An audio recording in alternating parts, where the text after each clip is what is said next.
تاسو ته یو بل خبر درکو. د خیبر پختونخوا آی ټي سیکرټري په ګاډي د 6 کالو ماشوم وهلی دی.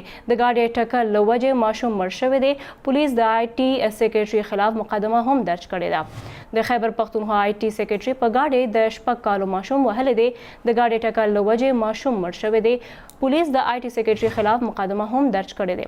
په دې اړه نور تفصیل اخلو د خپل همکار عرفان خان صاحب نه. جی عرفان صاحب څه تفصیلات دي په دې اړه؟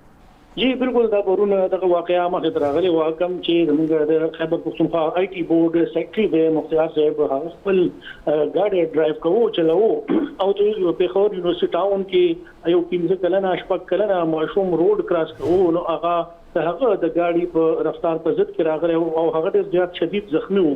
ویل کېږي دا چې دغه سیکرټري مختار احمد صاحب همدغه ماشوم بیا هسپتال ته ورسولو او هلته د هغه علاج معالجه جاري وه، خو 2-3 غنټو نه بعد هسپتال کې دغه ماشوم مرګ بیا واقع شو او هغه بچ نشو. پولیس دغه واقعي خلاف دغه سیکرټري خلاف اف آی آر په ټاون ځانه کې درج کړی دی. ویل کېږي دا چې هغه گرفتار شوی هم دی.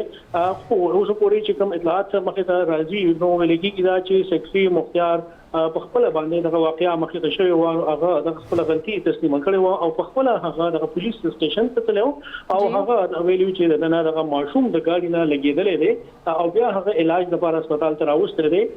نو تر دې دمه دغه واقعیا مخې ته راغلی دا او دغه اف آی آر درج شوی دی.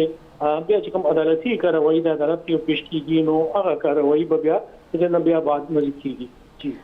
مننه عرفان صاحب تفصیلات راکولو دپاره.